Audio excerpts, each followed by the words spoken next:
Trắng ạ. Đi nhằm mặt đấy. Ngọc Anh lại chọc tạt. Nhìn đi à. Ui.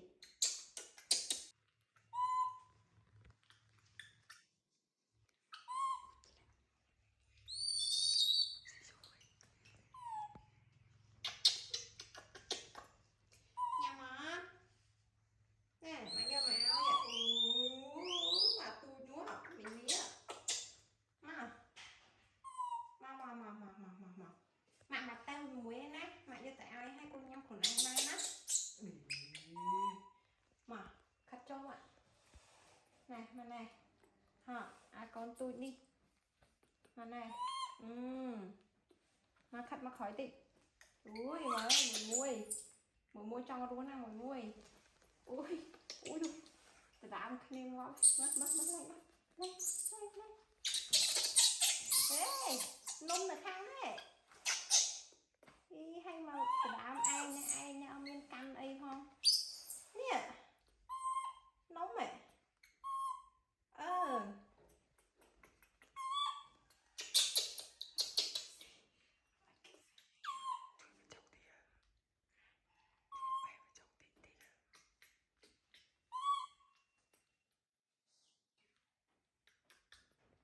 Này, cho cả tôi nè, ăn tôi nè.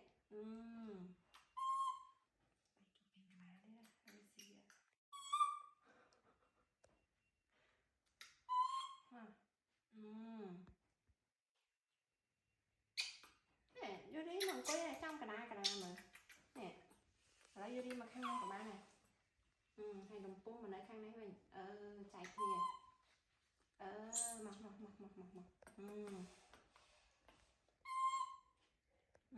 Trắng ạ. Đi nhằm mặt đấy. Ngọc Anh lại chọc tạt. Nhìn đi à. Ui. Trắng lại phải chọc tới này. Bọc cô này.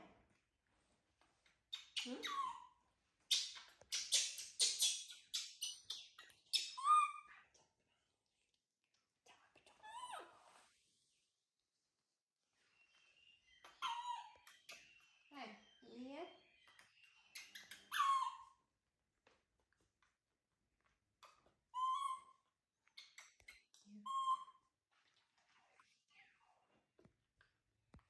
Này.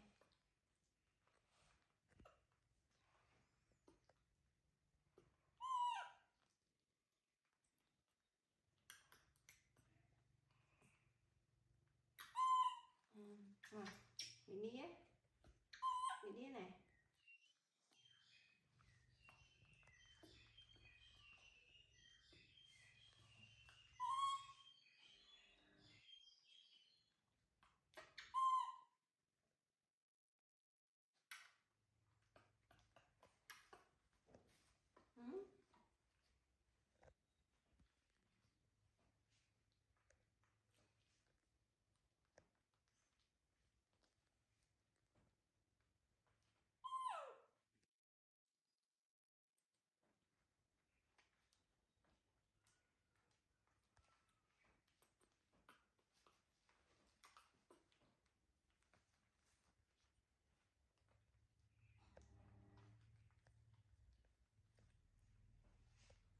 Mình đi hết. Mình đi hết.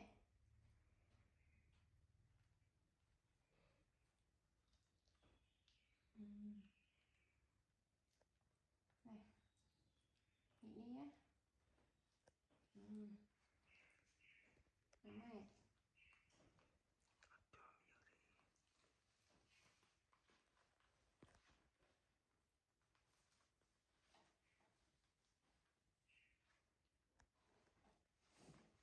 Này. Chọc này, chọc con này. Này mình đi á, mình đi làm bốc mình đi à. Cái thấy không vô đi. Mình đi này, mình đi.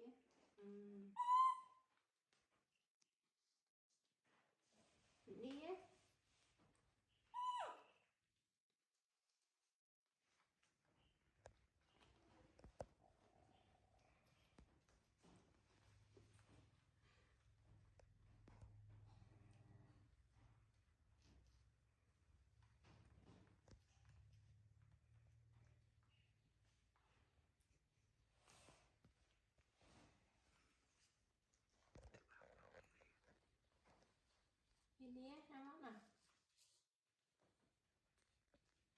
miền này này ừ?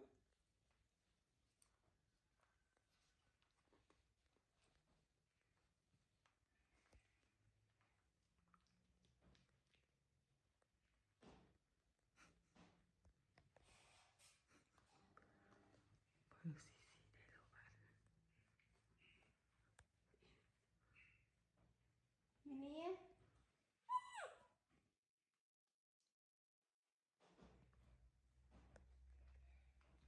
miền lại nào con ừ? Miền lại nào ừ? Ừ.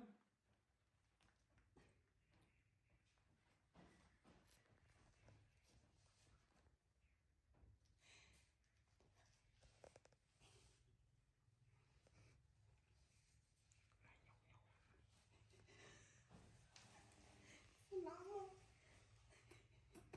mãi nhông nhông cái nhông á hả ô nó miền lại đã không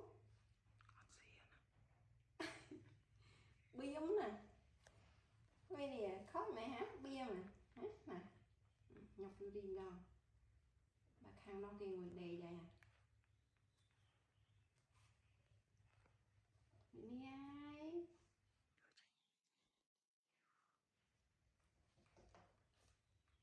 chuỗn à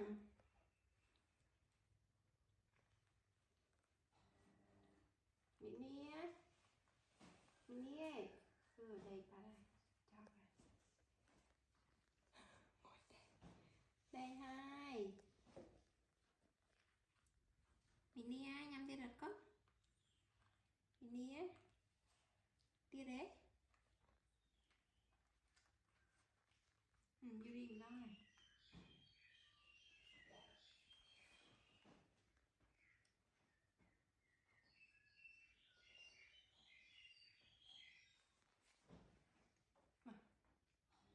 tiền đấy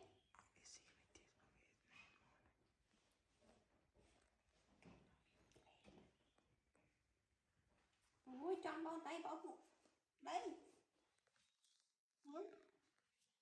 rồi cái hả đi đi hỏi còn tao mà bảo nó chắc mấy con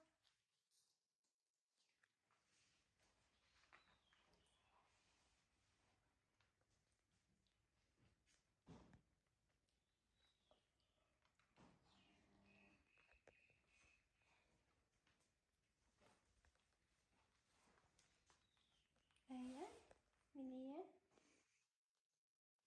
đây à khăn mà còn khăn sao mà chân chưa tiết á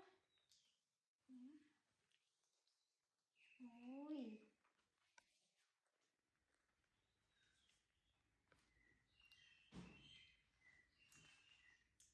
hay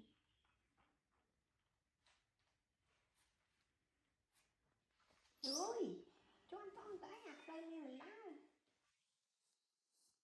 hả ừ